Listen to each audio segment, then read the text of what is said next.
What up, bros? What up, bros?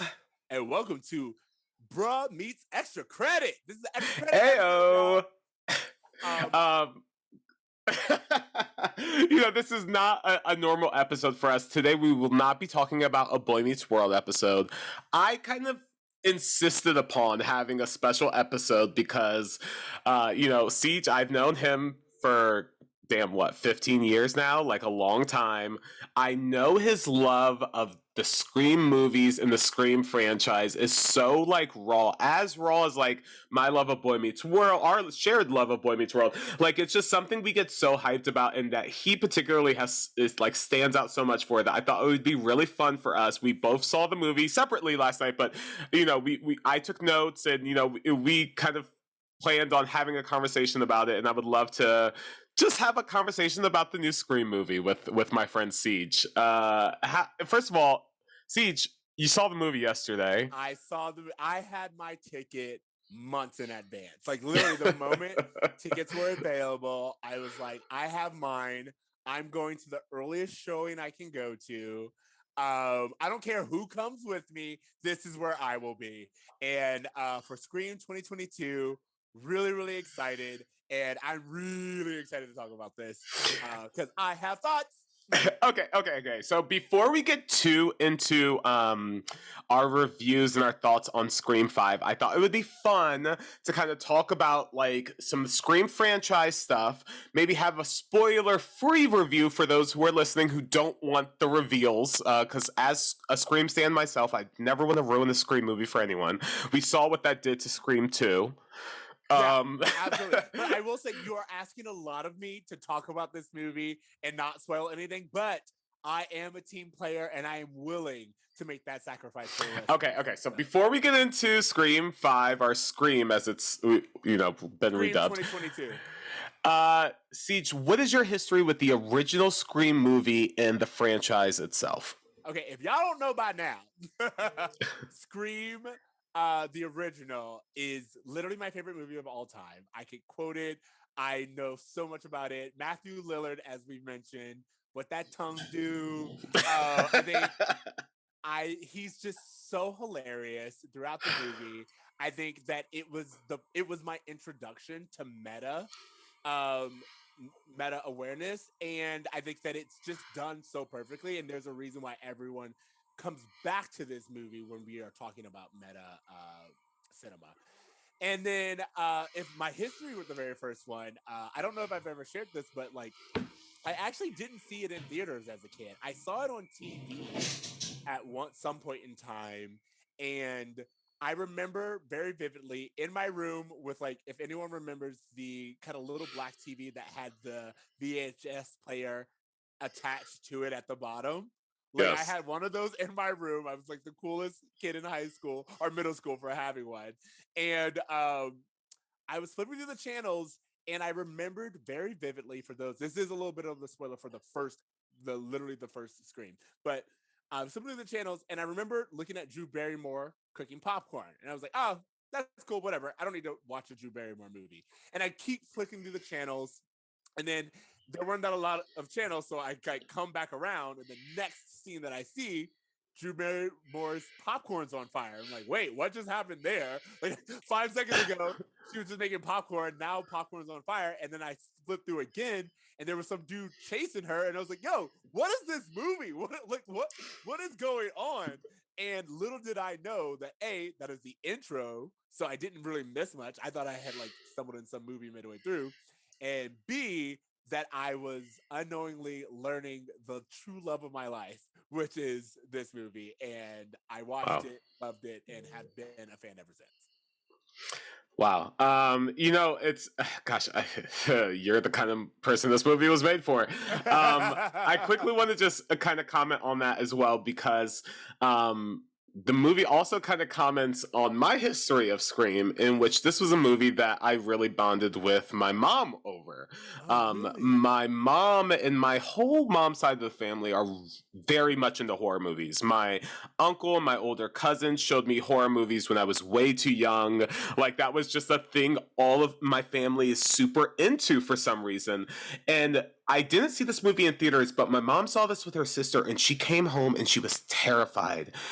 And she came to me and she said, T, I saw the scariest movie tonight. And she couldn't get over how scared she was. And, I don't think she ever took me to theaters to see it, but I saw it when it was in Blockbuster, which, by the way, this is a perfect movie to rent from fucking Blockbuster. In fact, I almost say that this was the ideal way to watch this movie is to rent it from a Blockbuster. And I watched it and I literally fell in love with it. And to your point, like you saw this and you thought like, oh, what's Drew Barrymore doing? I pretty certain because I saw this movie when I was like 8 years old. I think this was my first relationship with Drew Barrymore was the Scream movie. Like I know I had seen E.T., I had seen a few other things, but like Drew Barrymore registered to me as Drew Barrymore in the Scream movies. So or at least the first one. It's funny that you say that because I knew her. I think I knew of her as like a celebrity. So as you said, like we were like 8 or whatever. So I didn't really know, like I have an identity with her at any real movie franchise. But like I knew she was a celebrity and I could recognize her face. But I also think she was kind of like in my world designated to like rom-coms or something. So I was like, Sure. oh, this is like a Drew Barrymore movie. I don't need to watch this. That's not what I was down for. And it really like what's crazy is when you know the history of Scream and like why they chose to have Drew Barrymore be the opening scene. I was like, oh, it totally worked. You totally got me. I didn't understand what was going on. It made me curious and it made me just want to follow this story wherever it may lead. And as I said, it ended up leading to 5 different movies. And I was like, yep, I've been on a ride ever since that popcorn caught on fire. Hey, it's funny. Like I said, I wasn't even 10 years old, but because I had been introduced to so many horror movies, even though I didn't recognize like the Psycho reference of Drew Barrymore's like being casted, marketed as the lead, and killed off right away, even though I couldn't truly appreciate that in the moment, I did see the tropes that they were mocking. I was able to appreciate the pop culture references. Oh, I'm so sorry. Simply from just being a fan of the genre. And here clearly everyone can hear our shared appreciation and love for the original movie, but I kind of want to pivot and talk to you a little bit about the Scream sequels 2, 3, and 4. What is your appreciation, relationship with those movies? The overall canon of the Scream movies, the Sidney Prescott canon. What are your thoughts on it? How do you feel about it? It for me goes 1, 2, 4, 3. Like One, that's my. 2, 4, 3. So Okay. I think Okay. any true Scream fan will agree. 3 is it's redeemable in certain ways, but it was a swing and a miss in a lot of other ways. And I feel like there are things about a Scream movie that I go to that movie for, and I need in order to really appreciate the movie. Number one is we have to have who done it. Like you gotta have your who done it. Like usually you have your opening act, someone's letting us know that there is a killer on the loose, and then we figure out who is this killer, and hopefully we figure out in time before everyone dies. So you have to have the who done it. Then you actually have to have the to me, it's a tie between the social commentary on where we are at in relationship to media and movies, but also our relationship with our phones. I think that that's another thing that I really saw the genius behind Scream is really about an experiment and exploration on our ties to our phones, to trust, and to relationships. The fact that you don't know who's on the other end of the phone whenever you pick it up, there's a lot of trust that goes into that. And what this movie did was it made everyone realize, oh, I can't see who's at the other end of that phone call. I'm making a lot of assumptions, and that could actually be harmful. But what I also love, and because of that, in the very first one, as you can tell anyone who is listening, that my passion about it. In the very first one, that led to a spike in caller ID. like the number of people who's like got caller ID or star 69 on their phone after seeing this movie skyrocketed because everyone was like, oh shit, I can't just take this for granted anymore. And then each each following movie has also been able to comment on that. Then it was, all right, not just your home phone, cell phones, not just cell phones, car phones, not just caller ID. All right, like one of my favorite things about the fourth one is it showed that even though you have someone's phone number programmed in your phone, because who's going to answer an unknown call? No one. But you don't know that that's the other person on the other end of the line. You're assuming. And that was like such a, I was like, how are they going to do this? How are they going to add any mystery? If TC were to call me, I know that it's TC. But it's like, do you know that it's TC or are you assuming? Because anyone could say, if TC texts me and it's like, hey, meet me outside, I'm going outside, no questions asked. And I thought that that was such a genius move. And that's what I love about these movies. Sorry if I'm hyped. No. Bro, I love it. I'm right there with you. I have to say that I love your list. I totally agree that Scream 3 is probably the low point of the franchise, although there are some things about Scream 3 that Yeah. this franchise tries to ignore that's canon that I have some issues with. I'm going to get into later, but I guess I just wanted to say that I kind of love Scream 4. Scream 4 is kind of I don't think Scream 4 is better or worse than Scream 5. It's just different, but there are things about Scream 4 I can really appreciate and love. I love the idea of live streaming a murder. To me, that is just a fascinating idea. That is terror on another level where you can scare people from all corners of the earth with one action. Like, I love that premise. I love what Scream 4 tried to do. I love its opening sequence. I think it's one of my favorite opening sequences of any Scream movie. And so, like, yeah, I'm right there with you in that, like, that Scream 4 really has some really good nuggets that I think didn't develop as far as I wish they would, but I love, as a Scream fan, I can really appreciate what Scream 4 did.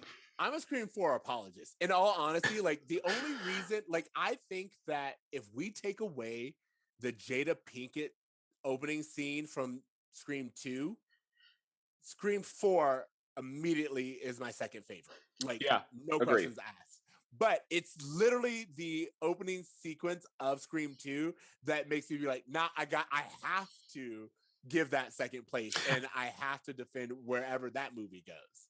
I kind of low-key like the Jada Pinkett opening better than the Drew Barrymore one. No disrespect to the Drew Barrymore. I understand the legacy. I understand all of that.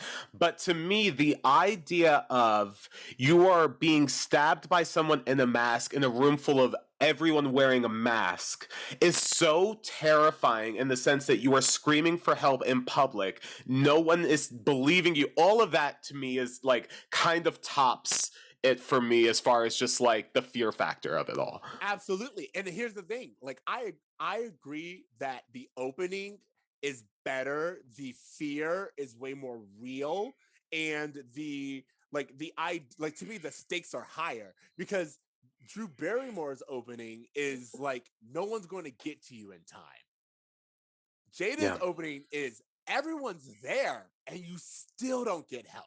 And that is even like where do you go from there? And first of all, can we just say the Black experience? Yes, I was gonna say, like, before Jordan Peele, this was the closest commentary on Black people in horror that there was. And so I just I love the idea that Scream 2 really said that a Black woman could die in public with an audience and people won't care. Oh, like, that's, we gotta talk about that sometime, right? Yeah, absolutely. Like, yeah. We can go down that forever. But like, no, honestly, in all honesty, like I agree, but I will also say that you don't get the weight of the second opener without the first opener. You need them to compare and contrast.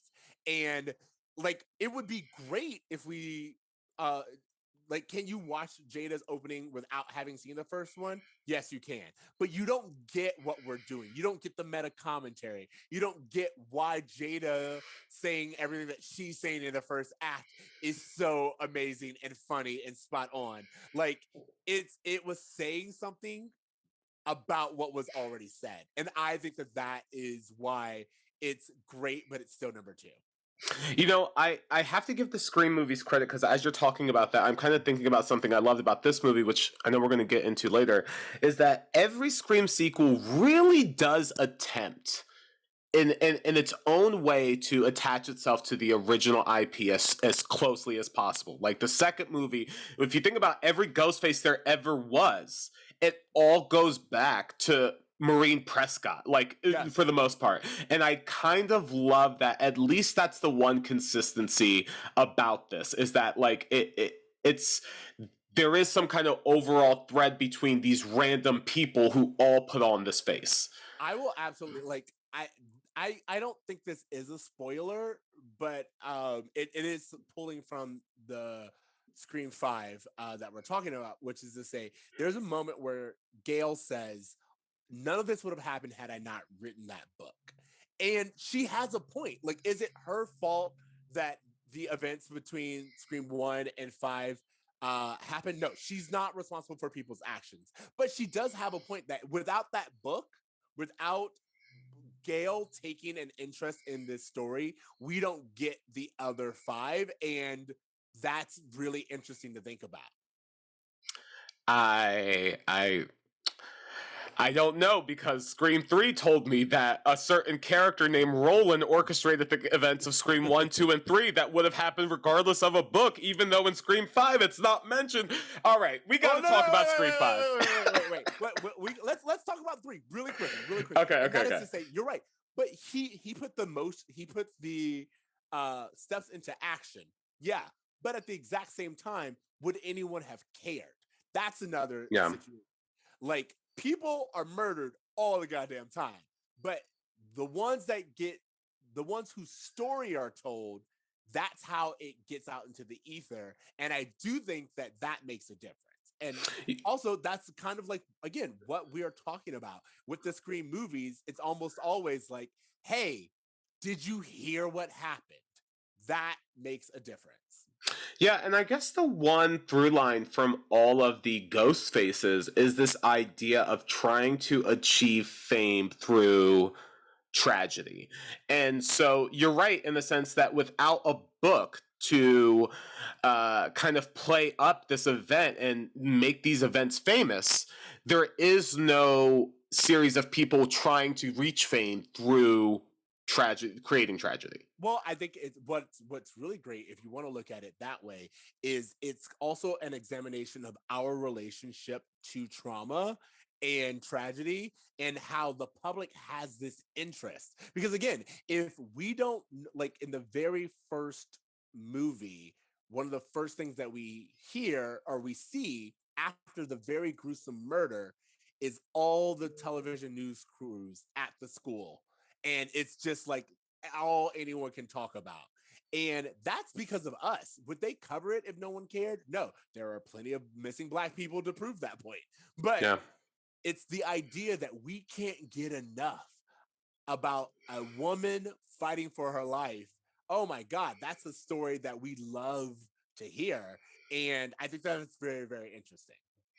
Definitely. All right, Ceej, I'm gonna quickly try to pivot, just because there's so much I want to discuss. Can you give me your best spoiler-free review of Scream 2022? Okay, am I giving my review or my opinion? Opinion, yeah. Okay. Just like if you were to talk to a friend who was like, I haven't seen this movie, what do you think? Okay, I will say that they do a lot of really interesting things in Scream 2022. They are more diverse than they always have been. They um, they hit a lot of the marks that you want for a Scream movie. There's one really important mark that I don't think they do right, but they do it. There are actually two. There are two parts that I think they don't do right, but they do hit. And to me, it's honestly just a matter of editing that would have made a difference. And then also, I will say that the characters that we see some make sense, some don't. So it's you can go into this movie and enjoy it for a modern movie. You can go into this movie and enjoy it for a Scream movie, but I don't anticipate anyone saying that this is their favorite Scream movie. That's my Okay, this is so funny because I kind of low key expected a little bit more enthusiasm from you, not because of my feelings of the movie, because they kind of actually mirror your temperament and excitement about it. I can appreciate what the movie was trying to do. I don't know if it's my favorite of the movies or the sequels, but I enjoyed myself when I was watching it. I had a good yes, time. Like as yes, far as like watching a movie and it being a whodunit and all that stuff, like it's a great time, sure. great. But there, I'll say you. I'm oh just gonna say I think you put it perfectly. Great who done it. Like in terms yeah, of who done it, they get the if we only measured them on the list that I gave you earlier, they get the who done it aspect right. totally, 100%. And I would even say that the commentary on what do they call them, requels? Yeah, requels. The commentary on requels is a very interesting conversation that I love that they're Yes. kind of like zooming in and, dissecting and ripping apart. It's a lot of fun. However, when I left the theater, my notes were surprisingly critical. And I was like, I had so much fun watching this movie. Why are my first reactions to write down everything that like kind of bugged me a little bit? I when we get into spoilers, I will give you a complete rundown, but I will say that because the thing about Scream, the Scream franchise is it's say what you want about it. It's always been really smart and it's always kind of, as I said, it makes you walk away thinking about the movie almost always sticks with you and it makes you think about your relationship again with your phone, with the people in your life, with movies in general. Like that's like you said, your mom came home and was like, I just saw the scariest movie. And there's a reason for that. She left feeling something and I think that when you are a fan of this franchise, there are certain expectations that you want to be met. And what was really important about Scream, very much if we want to even go back to what we were talking about with, and then there was Sean, is there's a certain formula that it's examining things but flawlessly, like that we're re-examining things but they're doing so smoothly you don't even see the strings and part of the amazement is how did they pull this off with me not even noticing the strings? There had to be Yeah. strings but I didn't notice them, and this movie I could see the strings a little bit, and I think that that's why you're critical, not because it's not a good movie but because I can see strings, and that's not what I'm used to seeing in a Scream franchise. Yeah, when I kind of was thinking about it myself, the reason why I thought I had the reaction I did was that, one of the things that my mom was so like geeked out about when she first saw the movie was that the idea of like when the Who Done It was revealed in Scream One, the idea of there being two killers was like, what? It was such a huge surprise, and I'll get into this later on, but the Scream movies kind of mimic my relationship with M. Night Shyamalan in the sense where like I see what you're trying to do. I love the attempt. You get an A for effort, but you're sometimes the execution isn't as strong as the original idea. Yeah. And so like the idea that in the like for example in the Sixth Sense there was this huge like reveal and it was like wow, and then every time after that it seemed like an attempt to reach that moment that was never fulfilled with M. Night, and I feel the same thing with the Scream franchise. I will say I know exactly what you're talking about. I don't necessarily agree that I've never felt that way. I will say, in all honesty, I will say that maybe I like four the most because four is the closest that I've ever gotten to being like, I was surprised. You know, Yeah. like on in the first one, you surprised me. I didn't see it coming. In the fourth one, you surprised me on who it was. Like, did I know there were two killers? Obviously. But did I know who the two killers were? I honestly didn't think that I did. And so that was different. And you got me and you win. But I agree that in two and three and even five, there's less of, okay, I know what we're getting, and at this point in time, I just want to know how we're getting there. Okay, all right. I think it's time that we kind of transition to the spoiler part of this Yes! podcast. Anyone who's listening to this at this point, if you haven't seen the movie, pause now. Go to your local theater, stream it however you can, watch the movie, and then come back because now we're getting into spoilers. Ceej, right off the bat, I'm just gonna kind of run. I kind of want to talk to you about some pros, some things you liked about the movie, and again, we're gonna be talking openly, filled with spoilers. So I guess the first thing I want to get into is the opening sequence of the film. That's How do you uh, like it? so here's the thing.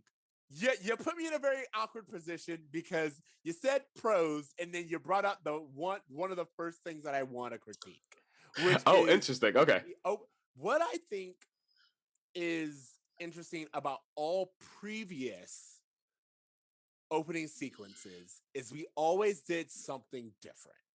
We always had a surprise factor. Like were we was there a killer on the loose? Yes. But each and every opening, we got a different location. We got a different dynamic. We got something to where I was like, oh, I don't know where this can go. And I spend my entire time thinking, what are the stakes here? And when will this happen? Whereas this opening sequence felt the most paint by numbers. It Yeah. felt the most retreaded ground, and I wish that we had done something a little bit different.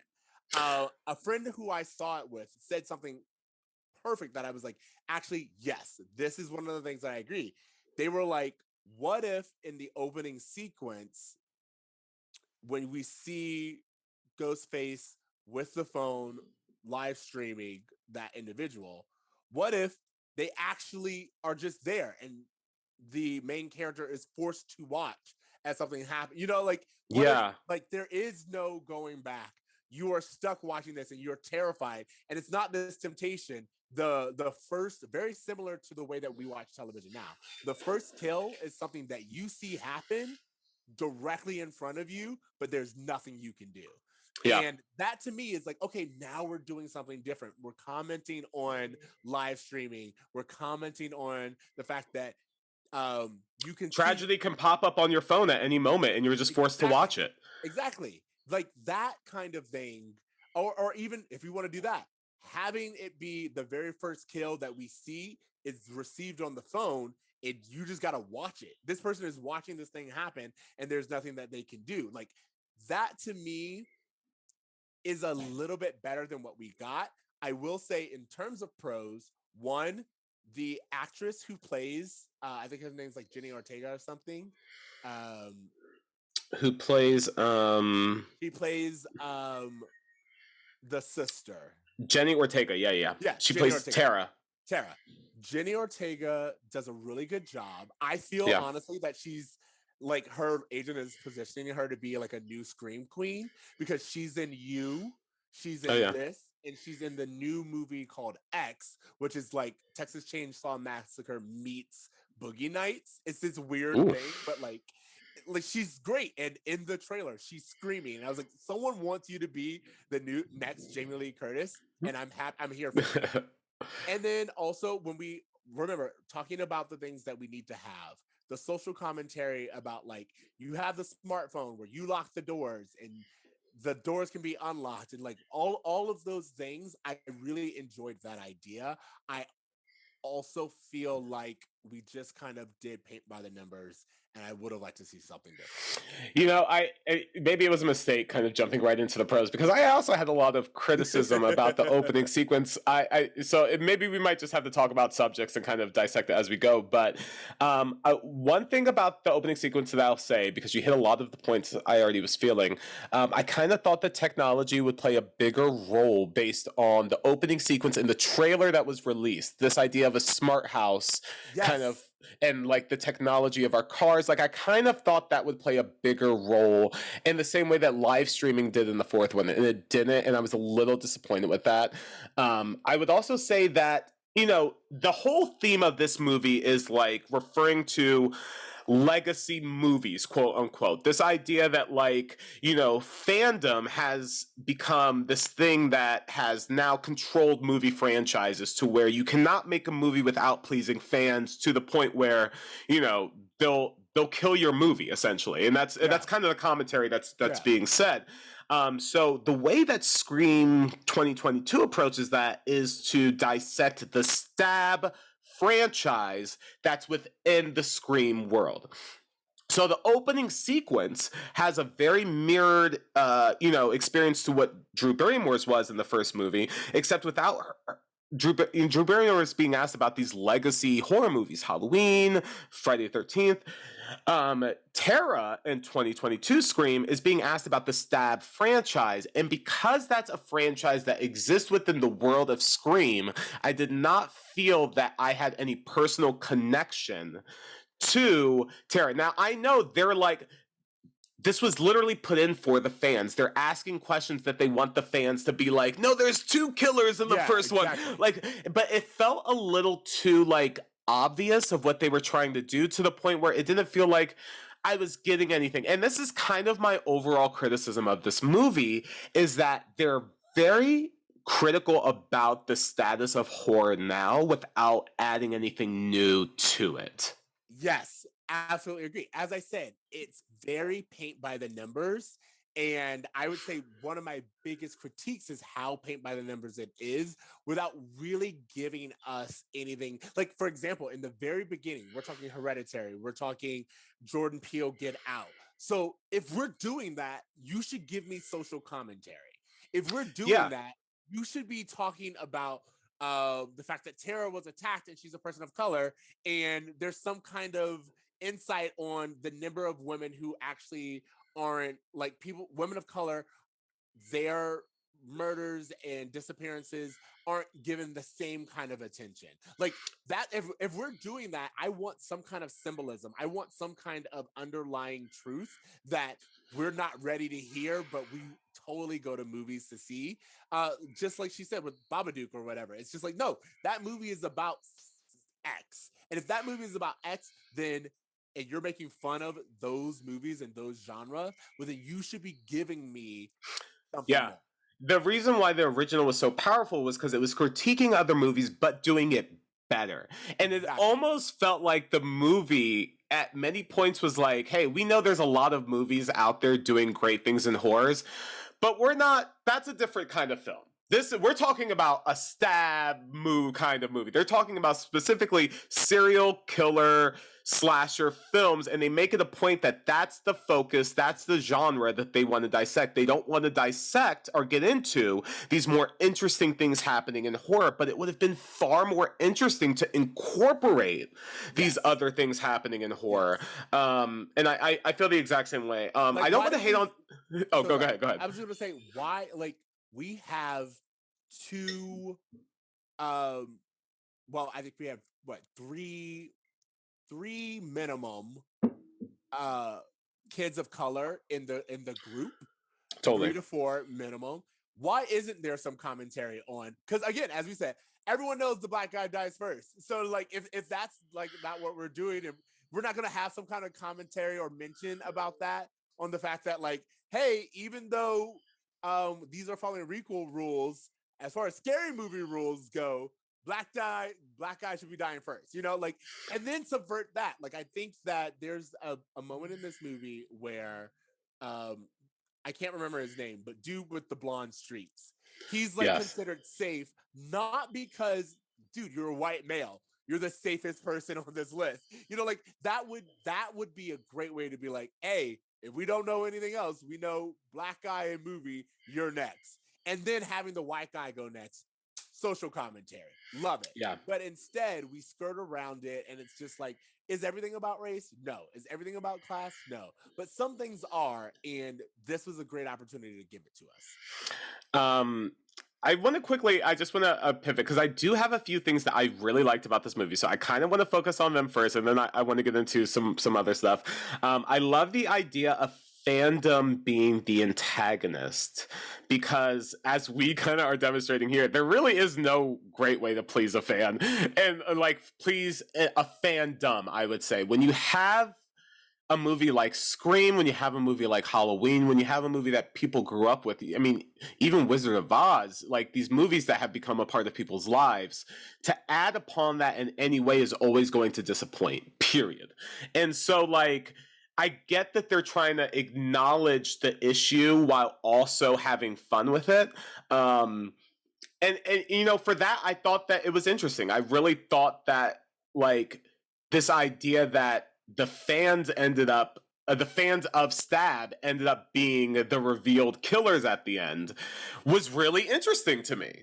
Well, so what's interesting to me though, that we could have made it a little bit better. I agree with you that it's interesting, but why don't we get more fan theories? Like Yes. there's a little bit of like being like, oh, like when we talk about Dewey, it's like it could be you. Let's think about it. You've had your life. You've been stabbed 9 times. This has taken over your life. You lost your marriage to it. Well, you know, like how do we know it's not you? And it's like, yeah, give me more of that. Give Yeah. me more fan theories. Give me more off the wall fan theories if we want to go there. I hear that the killer is actually an alien from one town over. You know, like if we want to talk about fan theories and people not being satisfied, let's really examine that. Let's really go into what I was gonna say. There's a very famous scene in BoJack Horseman where he talks about how in one episode, a fan noticed that a coffee cup is left into the scene in one moment,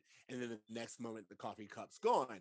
And the fan comes up to him and goes, "Is that like artistic expression of how perception and memory is varying depending on the character?" And he's like, "No, it's just someone left the coffee cup in." But like if we were going to talk about fandom, let's really look at all the fandoms that are out there and the way that people critique movies and the way that everyone just like zooms in and can pause and stop and all this other stuff. That's what I want from this movie. Another thing that I thought was important or kind of interesting that they brought up is this idea of Netflix. It's like, you're right. What streaming services, binge culture, like the ability to take everything in. If that's what we're doing, then I want you to give me all the information at once. And then, very much like binge culture, be like, but did you notice in the very beginning all of this information? Because that's what binge culture is. Yeah. You binge something, 100%. you miss the minutia, and that's what I would have liked this. Like again, they address it, but they really don't expand it, and I think that that's why you and I both left being like, this was good, but I have critiques. Something I enjoyed about this movie is that I thought this movie did a very good job, probably the most successful job of connecting to the first film. I think I mentioned that already. And I also I want to talk about this requel conversation that they have a little bit, because what they do is they kind of examine this idea that, like, hey, in the common movie world that we're in, you cannot just do a reboot. No one will accept a new Child's Play Chucky. No one's gonna, accept a brand new Nightmare on Elm Street. It needs to have a connection to the original, but it needs to be new at the same time. And they bring up several examples of Ghostbusters and Star Wars and Halloween. And I thought that was just a really interesting insight to how sequels have been successful and promoted and churned out over the last decade. I thought that was a really perceptive insight. And I thought they did a good job of kind of criticizing that, but being that at the same time. And here's the thing. I will give you that. The requel conversation was very interesting because I went into this being like, oh, they're going to talk about reboot culture. And they're like, no, not just any old reboot culture, specifically having to take an IP and tell a story that requires you to acknowledge the events from the first few movies. Like, and Yeah. there is a difference there. There is a difference between rebooting something completely and telling me the exact same story in a different way and retelling me a brand new story based on the events from the first story. One of the things that they commented on, which I thought was kind of interesting too, and it made me wonder about the exact title of this film, was that in the movie, there's someone's watching an online video of people critiquing the Stab franchise, and they're like, "Why are they just calling it Stab instead of Stab 8? It's so dumb. We all know it's Stab 8." Yeah. And I thought that was so funny because they're kind of openly mocking this idea of the Halloween franchise, just being like, "Oh no, it's just called Halloween. It's not called Halloween 3 or 4 or 5. It's just called Halloween." It's like, fuck, that's just confusing. As you said, the name of this movie, just being Scream, one of the things that I was so adamant to be like, why is it called just Scream and not Scream 5? And I was very, very upset. And they were like, no, we did that for a reason, because this isn't a continuation. We're not, like, even though we are picking up where we left off, that last movie that you saw was the beginning of a failed trilogy. We are starting our own beginning of a new trilogy, and that makes a difference. We're getting into real spoiler territory here, so again, just a warning. I need to know your reaction to Skeet Ulrich appearing in this movie. You were like, I liked the connection to the first one, and I was like, I saw that, and I was like, what are we doing? No, and I'm not talking about how they wrote in the Skeet Ulrich character and all of that, because I have a lot of cons about that. I'm saying your first instinct to seeing Skeet Ulrich appear in Billy. That's what I said, which is, what are we doing? Like, for me, it felt so jumping the shark. Like, it just felt like, but they have a very good point that all the movies, not all of the movies, but many of the movies that do this kind of requel, specifically Star Wars, do give you some CGI version of a character that you've known before but don't have access to now, or some kind of de-aging. And I was like, oh, it's a very good commentary, but I don't know if I needed it. And it actually kind of took me out of the world, because I will say, as crazy as everything is in the Scream franchise, it's a very realistic, it's a very grounded series. Like in all honesty, think about it. Scream 3 has a lot of ghost shit in it, bro. I don't know. True. I said as a whole. Yeah. But when we think about it, the thing that made Scream different was that it wasn't a supernatural killer. Yeah, it was definitely. Kids in high school. The thing that always makes Scream interesting is these aren't people with supernatural powers who can run or walk and be in two places at once. No, it requires there to be two human beings in order to have this somewhat supernatural presence. And that, to me, was way more interesting than when we get into like the ghost in 3, which is why 3. Here's the thing: we can't deny. Once we left realism with 3, there's a reason it's on the bottom, and I would say that Skeet Ulrich also brings this down for me. Okay, so I have to say, like, my immediate reaction to seeing the image of Billy gave me like real fandom like satisfaction immediately. Like, my first immediate was like, oh, Billy. Like, it felt like there was a more deep connection to the first movie. But however, I will say that everything outside of my immediate like, oh, he's in this, was disappointing to me for those exact same reasons. Do ghosts exist in this universe? This is a question that in Scream 3 they posit, but they're like, oh no, Sydney's just kind of like out of it, is what I thought. Like, she had just been so isolated in Scream 3 that she was just hearing voices, she was seeing things. But if you watch that movie, it's really hard to argue that ghosts don't exist in this universe. Yeah. And in this movie, I would say the same thing, in the sense of like, I don't know who and I forgive me for not remembering her name, Melissa Barra's character Sam. Does she have some kind of paranormal element to her? And if so, I'm not into it. And I totally agree. I totally agree. We're talking about, as we're talking about kind of legacy things, because I don't really have a whole lot else that I want to say to my positive list, other than there's a moment in the hospital where Tara is watching TV and Dawson's Creek is on the television, which I thought was a fantastic nod to Kevin Williamson, who wrote the first movie and has produced the series. and if you know anything about the Scream franchise, it's almost kind of hard to separate Dawson's Creek and Scream and Kevin Williams in that whole era. He's really responsible for it.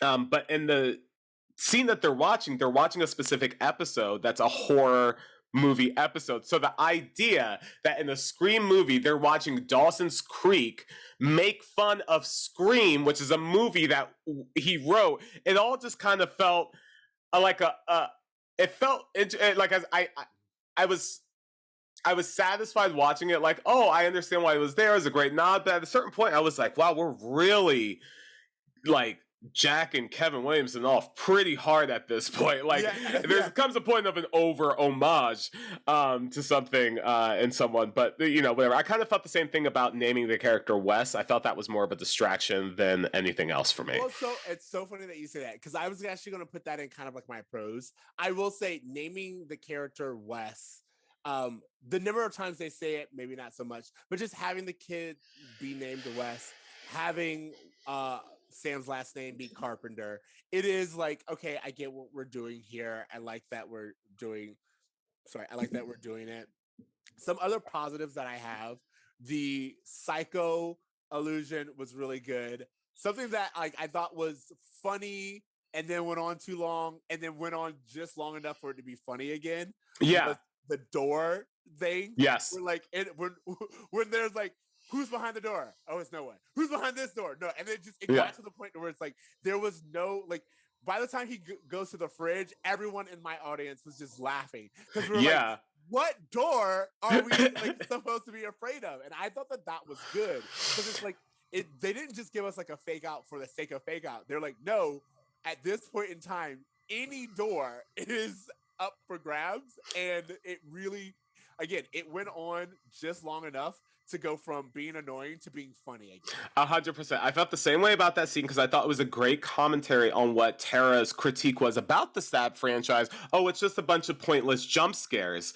And then playing on the idea of a jump scare by having like this kind of endless build up to something.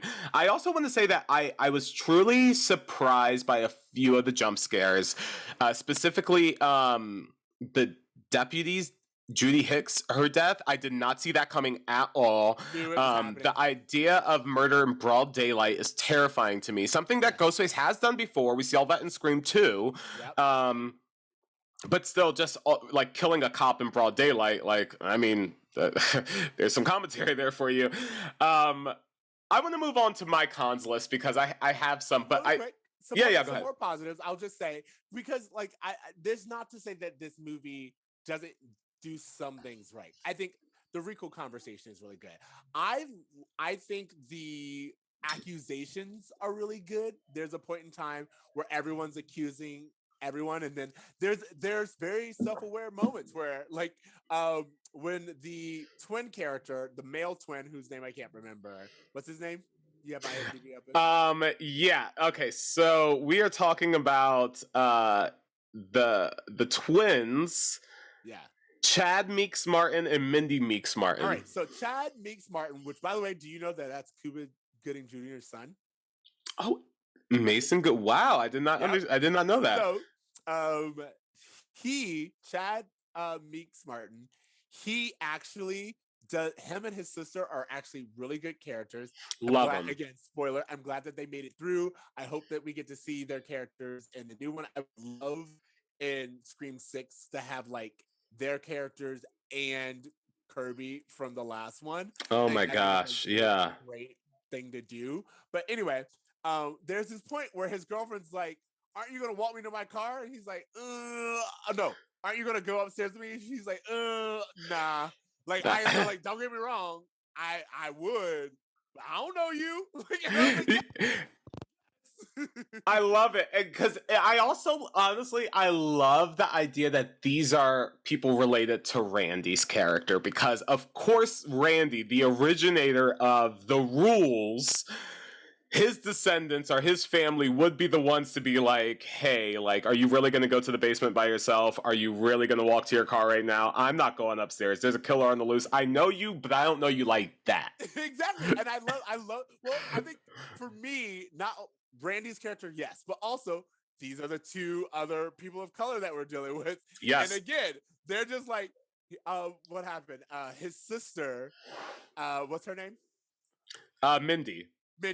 Mindy's like, hey, do you want to go down in the basement with me? Good question. No. No. Ask. I don't know you. Like, and again, I'm like, yes, I want people who not only are they in a horror movie, but they are letting you know that don't seem right. You know, yeah. Like it really makes sense to me that Chad, again, he's like, oh, high school girlfriend. I understand, but I don't know your motives. I don't know what you do to day. And yeah, that was really funny. And then they undermined it immediately by having 100%. find my phone and be like, come find me. Hell no. Hell no. And that's the thing, like, it would have been so much more interesting of a movie if every single character was like, we live in fucking Woodsboro. I am not going out looking for you. Like, if every single person had that same, like, Yes. we've all seen these movies, we literally live in this town, we are going to be overly cautious and still get murdered, that's interesting to me.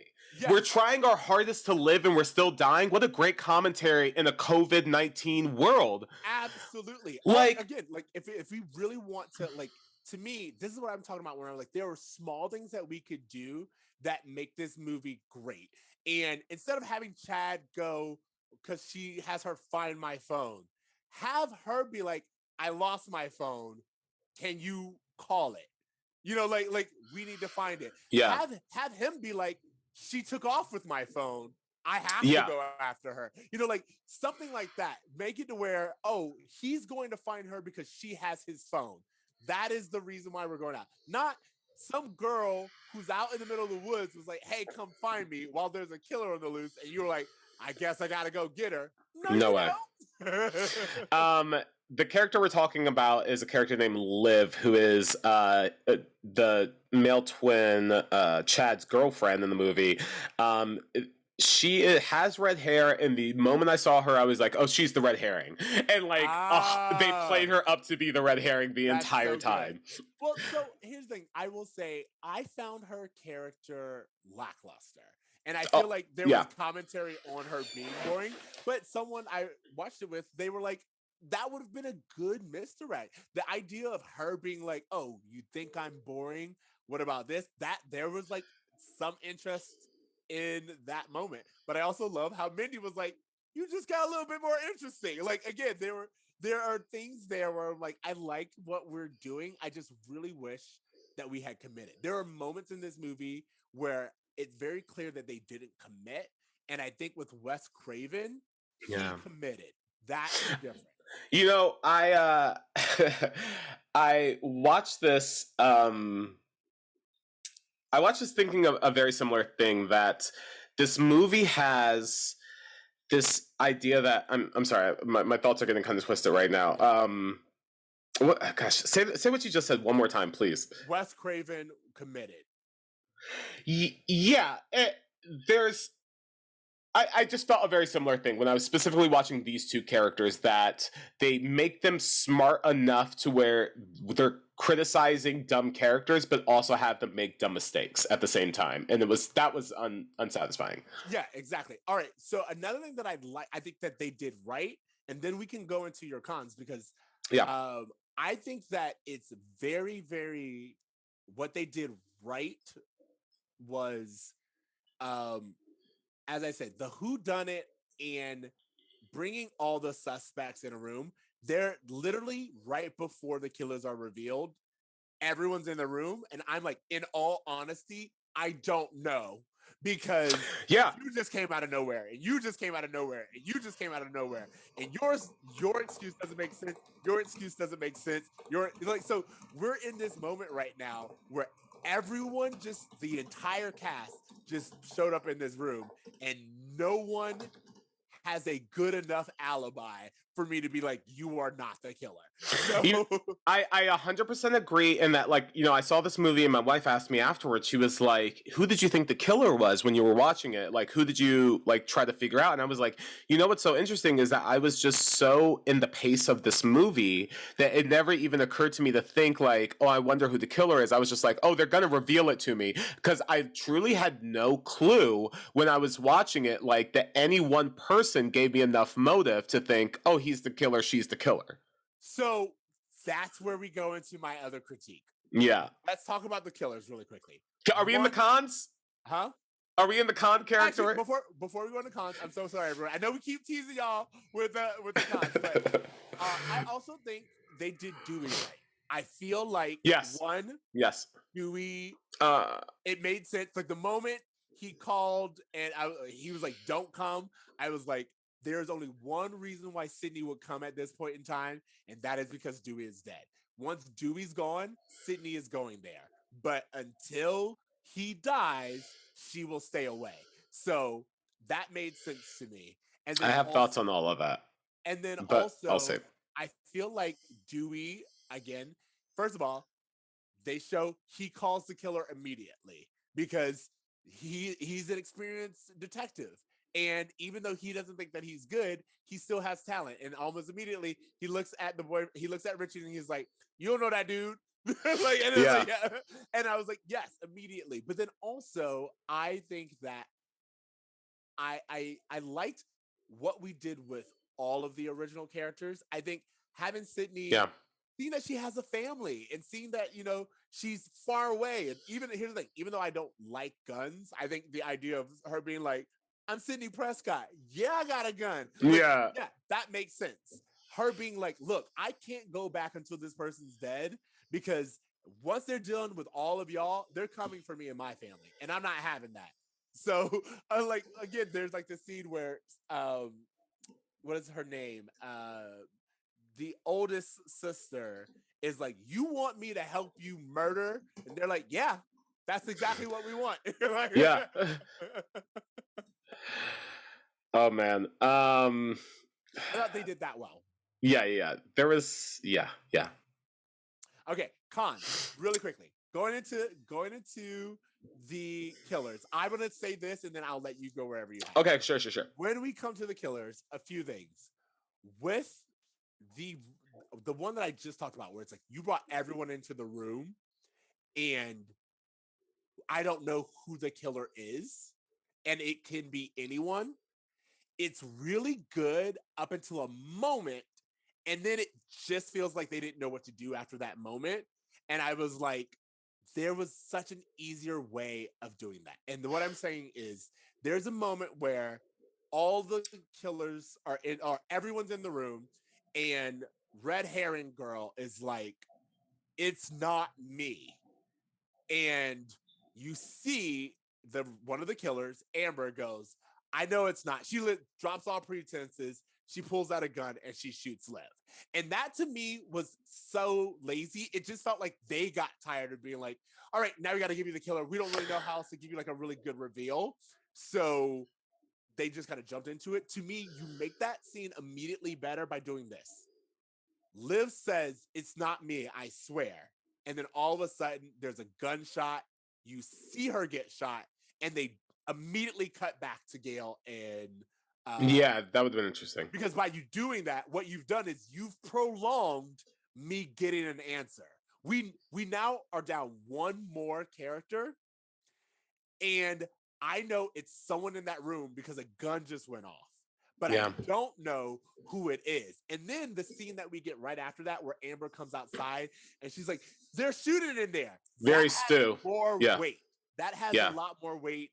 And then when she does it, because she does it twice, and I'm like, I didn't need this twice. You could have given it to me one time, and it would have been great. When she goes, "You know what? Fuck this," and she shoots Courtney Cox. Gale. Yeah. That to me, I was like, yes, that's when you reveal that she's part of this.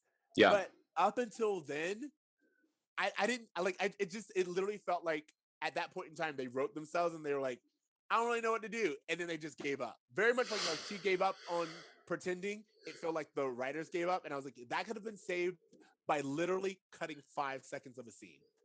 Okay, it's so funny that you say that. I actually didn't have as big of a problem with the reveal of Amber simply because it felt to me that her like kind of drop character one sentence shoot was in sync with Billy's when he's like, we all go a little mad sometimes. Boom, shoots Dewey. I thought that's what they were trying to do. I didn't say it meant anything to me. I just saw that was their attempt. But here's the difference with that. First of all, Billy has already been eliminated as a suspect at that point. So it's not that if we're going off of the first one, it wasn't that Billy just shot someone. It's True. Billy, the injured party, is now part of it. Now we have something there. Yeah. And then B is he says we all go a little mad sometime. Immediately giving us a reference, immediately giving us more horror. She literally just goes, I'm tired of pretending. Bam. Yeah. And it's like, no, you didn't give me anything. You just pulled out a gun, and that feels like I didn't even know there was a gun in the room. Let me know there's a gun in the room. Give me something that actually tells me that you understand horror and suspense. So my issue with you said that they did Dewey well. I actually disagree a little bit. Like I love the way they portrayed his character. I thought he had a very gruesome death, which I'm sure David Arquette probably requested. He's like, I've been in this franchise so long, make my death memorable. Which is interesting because Ghostface literally guts him like a fish the way he promises to do the Drew Barrymore on the phone in the first one. My issue is literally the logistics of Amber being the killer. So Amber is played by an actress named Mikey Madison. She is 5'3". Yes. David Arquette is 5'10". So when you're watching this fight between Dewey and Ghostface and they're like eye to eye wrestling, it like logistically does not make any sense that Dewey could not have defended himself. You can't try to explain that to me. Now, what would have been better, we have two killers, one of which is Richie. Richie, if he had killed Dewey, I think not only would it logistically have made more sense, but him being the ultimate fanboy, for him to say it's been an honor would have meant so much more to his character. Like, you have no idea I can't believe I'm the one who got you. Like that, oh my gosh, like that would have been such a thing to play up.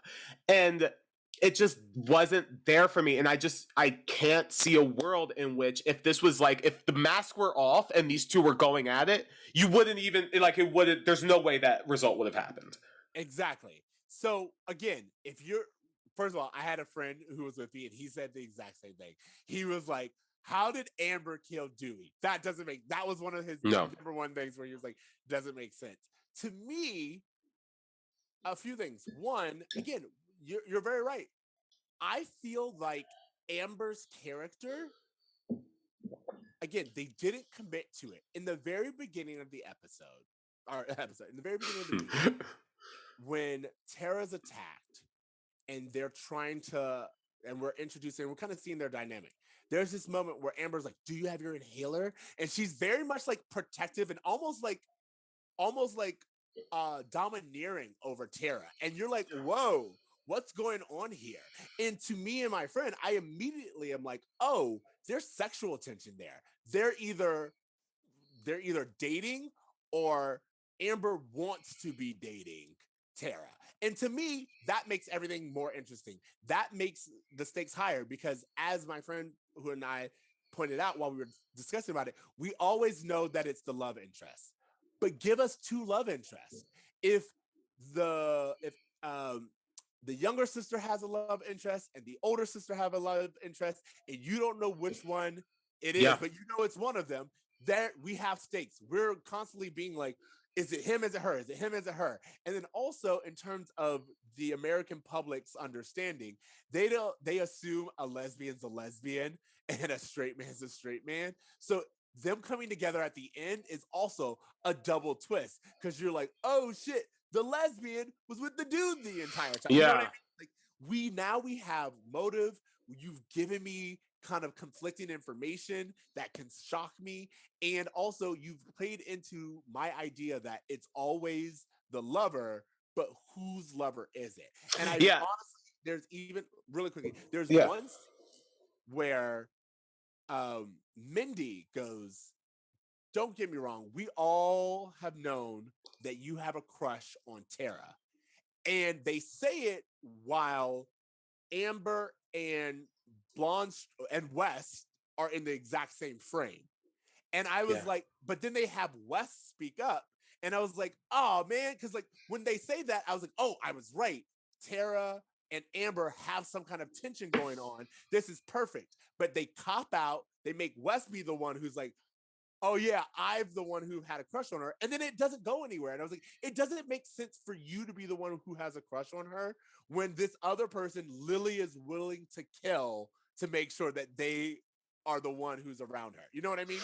Totally. And if you even look at the Scream franchise as a whole, every Ghostface pair has been one person obsessed with fame or movies and another person who has a personal connection to a relationship that was torn apart that they are vengeful over. Like, that is the legacy of Ghostface. And so for both of these just to be two fanboys seemed dissatisfying. One thing I just want to quickly say about because we talked about David Arquette's death. I just have one more critique of that before we move on. This movie kind of compares itself to the Star Wars reboot in an interesting way. I saw a lot of similarities there with bringing back legacy characters. One of the things that hurt the Star Wars franchise, which this movie kind of does in parallel, is that you're trying to continue the story of one group while introducing us to a new group, and we don't get enough time with either group for characters to be fully fleshed out. And so, like, yeah, there's maybe a story arc with like Dewey because he's been in multiple movies, but as far as, you know, this new group of people that we're meeting, there's no chance for us to, like, I was like, that's why I was like, I don't know who the killer is because I haven't spent enough fucking time with any of these people. But And who have we oh, spent the most time with? Amber. So it yeah. makes sense that Amber would have a really close connection. What, like, to me, there, and I'm so sorry to cut you off. To me, I completely agree with you. To me, I immediately clocked Richie and I immediately clocked Amber. I'm like, these are our two killers. But what the movie does right, which I will give it credit for, is it also gives me so much information that I question myself. And then and I'm like, oh, you made it very obvious, but then you took it back. And I think that's cool. But had they given us a little bit more insight on Amber, I feel like it would have been just as much of a shock and kind of twist as it was when we find out it's Richie. Yeah, yeah. Um, I'm sorry. The Star Wars analogy. There's one more thing about that I really stuck with me, which is that when I saw Star Wars Awakens, I think it is the first one with, you know, the new cast. Yeah. When Harrison Ford dies in that movie, it's like, oh, they kill the legacy character, but at the same time, this dude's so fucking old, he's not contributing anything new to this franchise. Am I really that sad when he dies? And that's the exact same reaction I had when Dewey died. I was like, this dude is no longer interacting with Sydney. He's no longer interacting with Gail. He is a reclusive. He's old. He's not even a part of the police force anymore. Am I really that sad over Dewey dying? It just felt like an easy one for them to throw at us in a very similar way that Harrison Ford probably was like, I don't fucking want to do this anymore and kill me off. Like, it didn't have like any emotional to it. It just felt like oh, they're doing that now. And it was just interesting that, again, criticizing these requels, but kind of falling into the same pitfalls at the same time. Absolutely. And again, I knew, like, again, when we're doing a requel, especially someone like this, we have to have a legacy character die.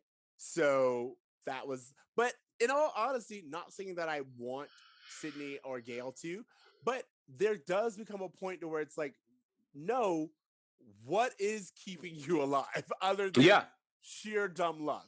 Like, the idea that all three of them would have made it through would have actually made me upset. Someone has, like, I have to know that there's states here and you're just not on the sidelines watching all these kids go through these things. Yeah.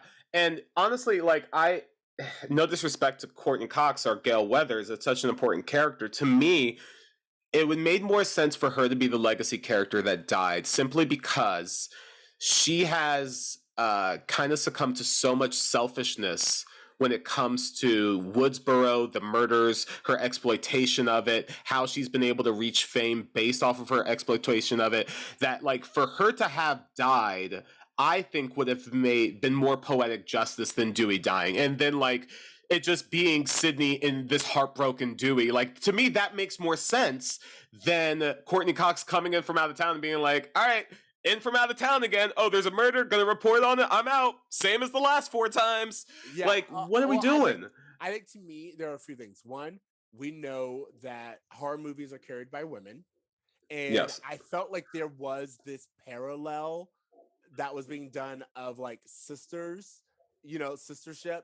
And the like if we really do think about it, the ones who survive are sisters. Yeah. Mindy, the sister, survives. Sam and why can I not remember the oldest one's name? Oh no, Sam and Tara. Yeah. They're it's that Frozen effect.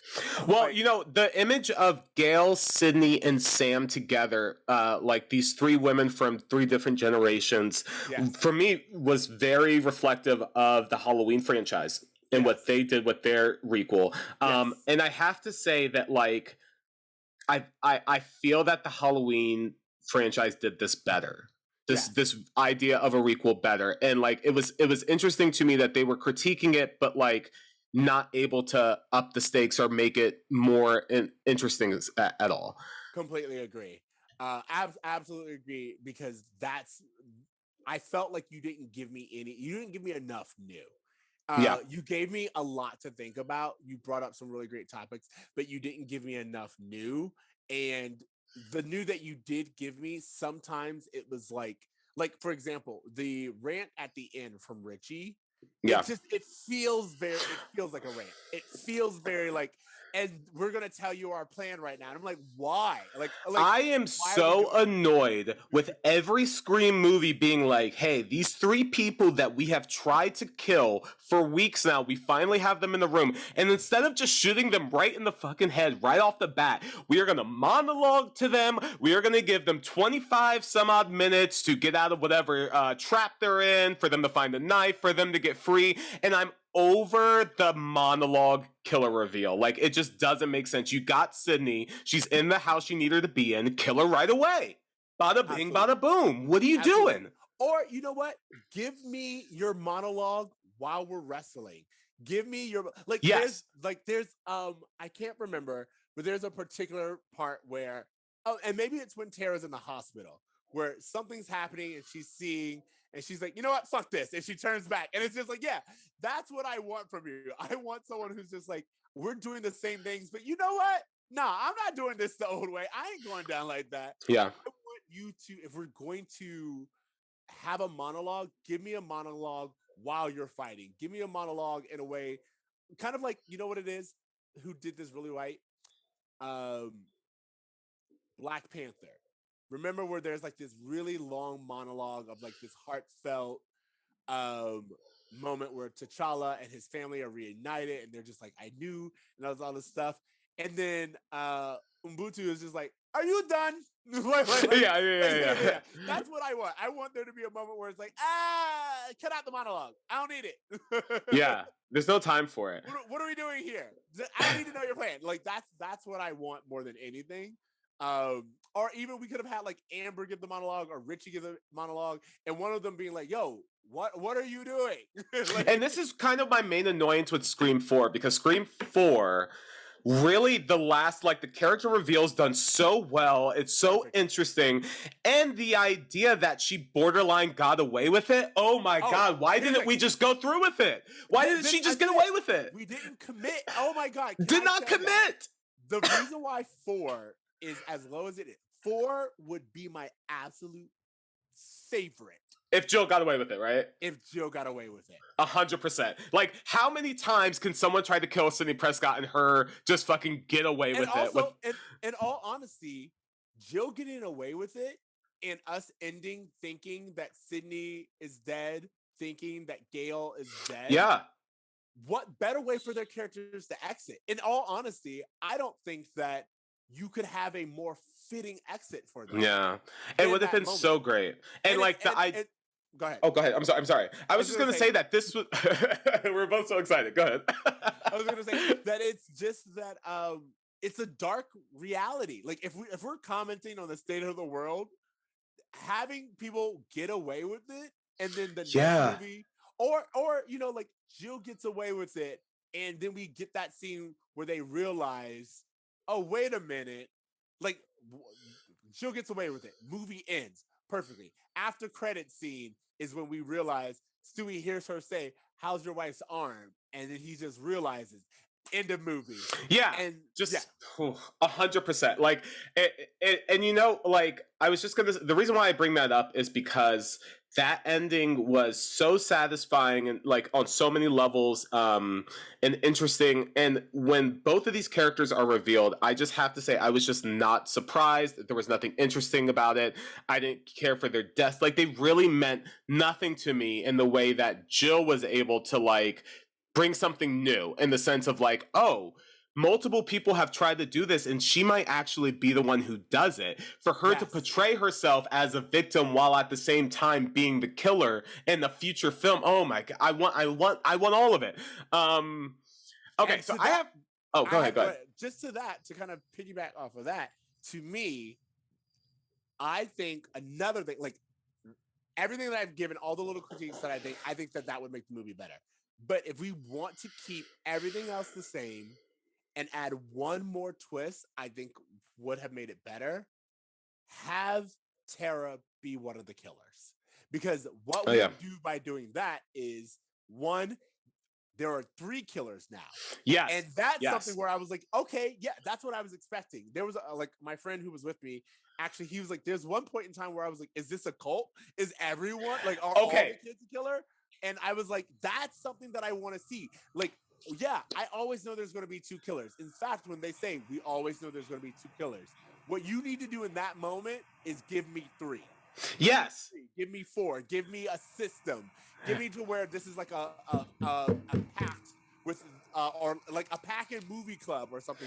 100%. Okay, I'm so excited that you said that, and the reason being is that Kevin Williamson had this idea for this, I think either Scream 3 or Scream 4 that never came out, which was this idea that there was a Scream cult that formed.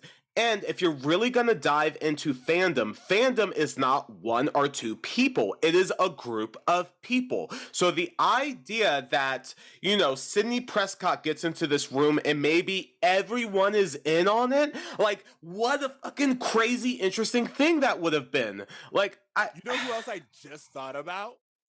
If we do the cult route, the Asian officer at the hospital, immediately all of his actions make more sense.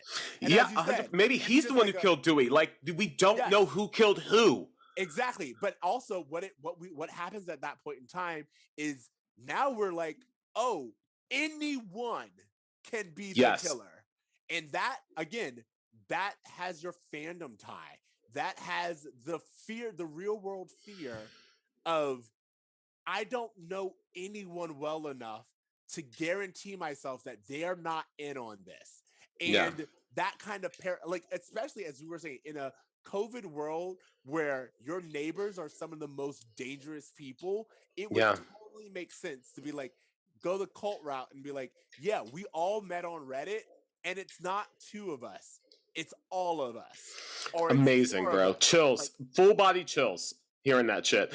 I 100% agree on that. I have 2 more big things that annoyed me I want to talk about.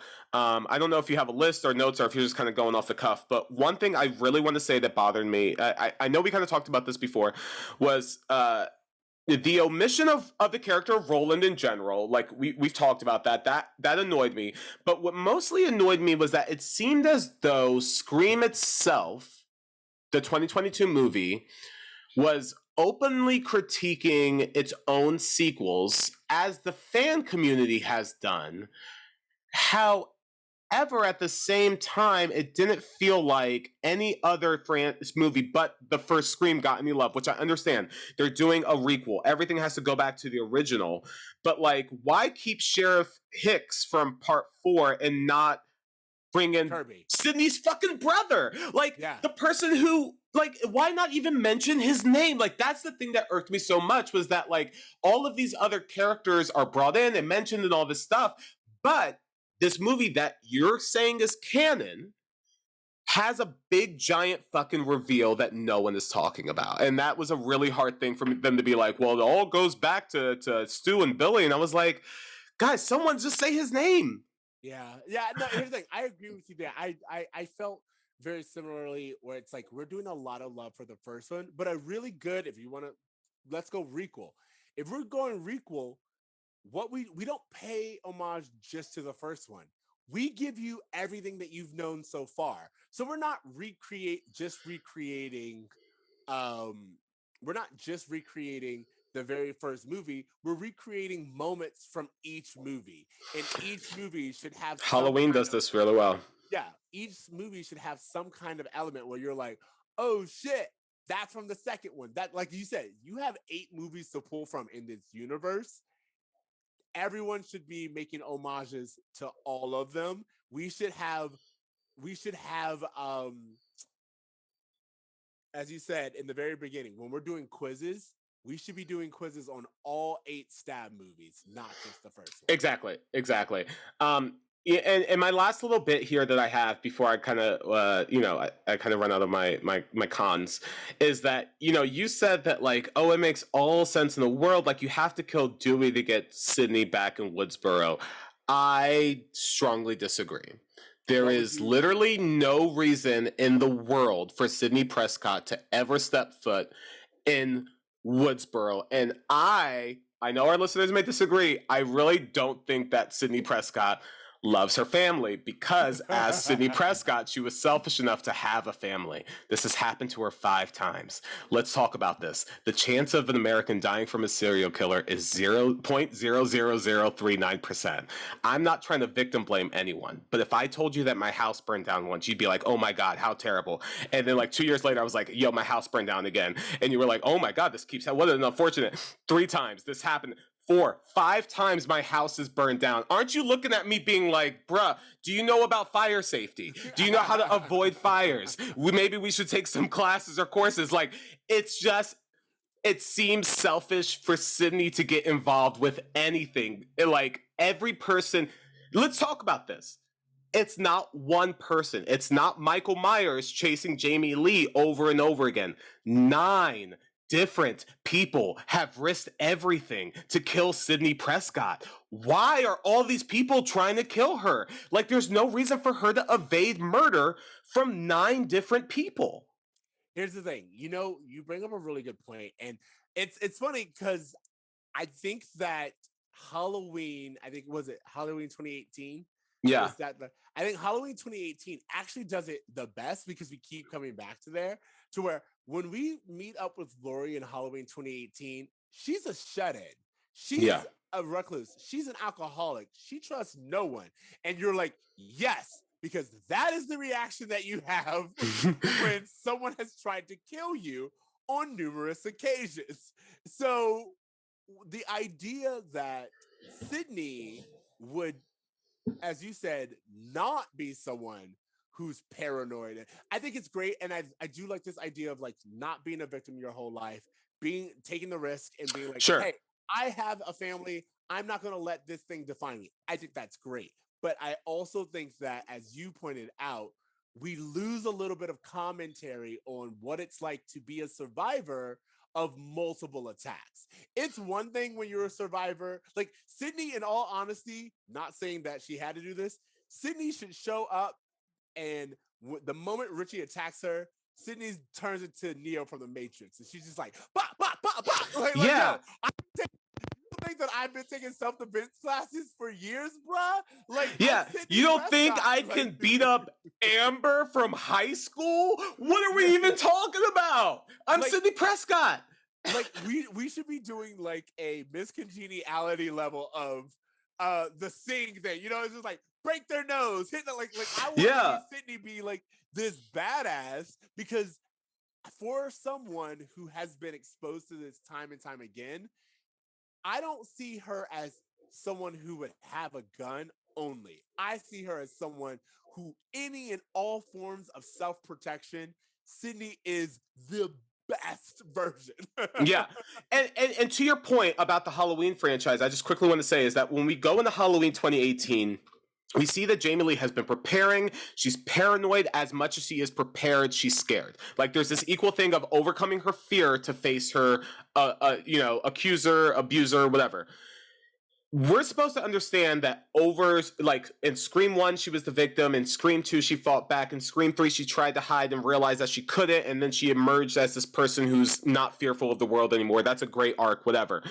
But in both Scream 4 and Scream 5, she just kind of shows up like, well, now I'm Sidney Prescott and I'm ready to roll. There's no like, oh, wow, this is like, there's touching on stuff. There's no like inner trauma or turmoil that she has to overcome. She's just like, I'm ready to kick ass, bro. This is what I'm here to do. I disagree on Scream 4 because I feel like at least in Scream 4, she's writing the book. She's telling her story. Yeah. She's owning the narrative, which again, survival's trajectory. I get that. But in Scream 5, specifically, I have a problem with Sydney being thrown around by anyone. It doesn't have to be Amber. It could be Richie. The idea that Sydney hasn't taken a self-defense class, the idea that Sydney doesn't know the most sensitive parts on a human body, where it's like she just takes them down immediately. You know what I mean? I'm not saying yeah, like you know how many times she's been stabbed? You know how many times that she's been in a fist fight? Like it shouldn't even be a fair fight. Exactly. What are we doing? That's what I'm saying. Or again, Sydney, definitely. We can bring Gail into this and be like, again, I'm not saying that I want this to as automatically turn into a Jackie Chan movie. I'm saying that at some point in time, you've gone through this every single decade of your life. You're going to be like, nah, son, I'm going to learn a few things. No one's going to just come up from behind me. And like, I'm going to be a lot more sensitive about my surroundings. Yeah. And that's what I think. Like, they do a really good job of Sydney being the elder in the situation and being like, hey, I recognize trauma and what you're going through is heavy and you're going to need time and you're going to need a support system. All of that, great. But at the exact same time, Sydney should be a little bit more equipped for dealing with this type of situation. I love what you said just now about her kind of walking the new final girl of Sam through this from a psychological standpoint. If Sydney had shown up and been like, you know what? Like at the end, Sam's like, am I going to be okay? And if that had been the thing about like, what's it take to be okay after surviving trauma? If that had been Sydney's story in this, as a mentor, as someone who's been like, yeah, I've been through it. Here's the ways you can get over it. She just goes like, yeah, you'll be okay eventually. You'll, walk it off. Yeah. Like that's her reaction. And it's super unsatisfying. Yeah. It's super unsatisfying. As we come to a close, because we've been talking about this for a while. I know. I'm not mad. Oh, actually, no. I do gotta go though. Yeah, I didn't realize what time it was. That being said, it is it's a worthy movie. I say that they do good. I actually hope that they get a 6 because I would love to see them build on this and hopefully take some time, take some of this criticism, and give me a brand new story. My last overall thought on this is that true to the idea of keeping it linked to the original story, like many sequels suck because they kind of lose sight of what made the original great. Yes. I had kind of compared the Scream franchise to M. Night Shyamalan movies earlier, but I think a movie that does this really well is Split because it's a completely different movie from Unbreakable, but makes perfect sense as a sequel as it stays true to that original premise of what if extraordinary people like exist among us. Like it's like they don't have to say the same dialogue in the same settings, pay homage scene after scene after scene to be a sequel that fits into that world. Split gives us nothing but new stuff to add to the world of Unbreakable. I'm not going to talk about Glass. I'm not going to talk about that movie. but I'm just saying, like, that's like a great idea of giving us a sequel that has all of the same heart of this first movie, but you're showing us a different side of it. Unbreakable shows us a hero story. Split shows us a villain story. In Scream, like, I feel like at a certain point we're just kind of like really just like circle jerking ourselves when we're just like paying homage to scene after scene of the original movie over and over again. I just don't believe that Wes Craven would have wanted a movie to just keep going back to the same location every final act. Like, I can't imagine that that's it. So, you know, overall, I enjoyed the movie. Was it something fun to watch? Yes. Did I have a great time? Did I get scared? Yes. But as far as like impact of this movie, I feel like if it came out before Halloween 2018, it would have been very impactful. But because it came out in 2022, I don't know that it did. And that's and I will my say overall that's thought. kind of like, I'm not gonna lie, there are plenty of movies to where there are plenty of movies that I feel actually suffered, not because they're not great, but because the world isn't the world that it was released into, a world that wasn't the movie that they built it for, if that makes any Yeah. sense. Like, there are plenty of movies where I was like, you would have been great before George Floyd. You would have Yeah. been great before COVID. You would have been great before this moment in time where we can't go back. And everyone's in the after now. And Yeah. I know that you did a great movie for the before times, but we're not there, so we're gonna judge you a little bit more harshly. And to your point about how there's so many times it could have related to the moment we're in, of being paranoid of everyone around you, not being able to trust people's like political parties, their true beliefs, their true ideas, of your family and your own friends. Like, there's so much that you could have capitalized on in a moment in a movie that is a whodunit that fell short. And I wish it would have kind of captured the moment a little better. Again, this idea, and like I really do want to wrap it up, but like the idea to me that it's a cult, or again, if we want to go with it's Tara, and we add her to that mix, what we're saying is, don't you, like, you can't even trust family anymore. So you have lover, you have friend, you have family. You're hitting all three, and Yeah. it's just like, damn, who can I trust? Like, that is something that is very relevant. Or if we want And essential to a whodunit. Essential. or if we really want to mix it up, like, not saying that we had to do this, but I'm just thinking about the cops or all this other stuff. Let's talk about it from the perspective of the cops were never really helpful in these situations. Yeah. Give me some kind of examination on that. I think that what I was missing, and what I've almost always gotten, is the viewpoint from a different perspective. And like Scream 4, say what you want to say, but that was like, oh, what's it like to be the family member of someone who's going through all this other shit? Yes. Someone who, every time you walk through the door, you're Sidney Prescott's cousin. That you Yeah. have no identity. They have consumed your identity. What does that feel like? And I feel like this movie just didn't give me that one little extra oomph. And it's a good movie. I hope they get a 6, but I think they could have done better. I agree. Well, Ceej, you know, we've talked this movie to death. You know, I have to say I'm so glad that I saw the movie. I'm so glad that we talked about it. I know this isn't typical Boy Meets World stuff, but I appreciate you hopping on here and having a conversation with me. Any other thoughts you want to give our audience before we sign out for today?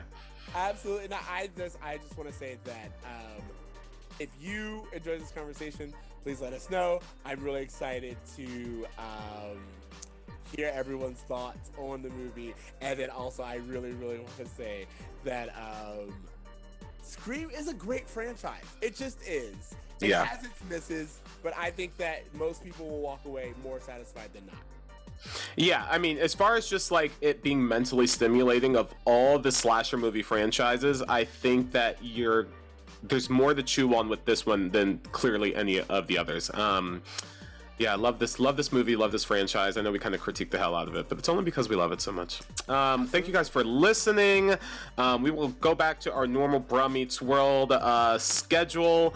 If you guys like the idea that we kind of did a movie this time and you want to hear us do maybe more movies, let us know. I know we've done some movie reviews in the past, but I think we both would love to get back into that. If you guys enjoyed this, hit us up on our social media links, Bruh Meets World everything. And I think that's it.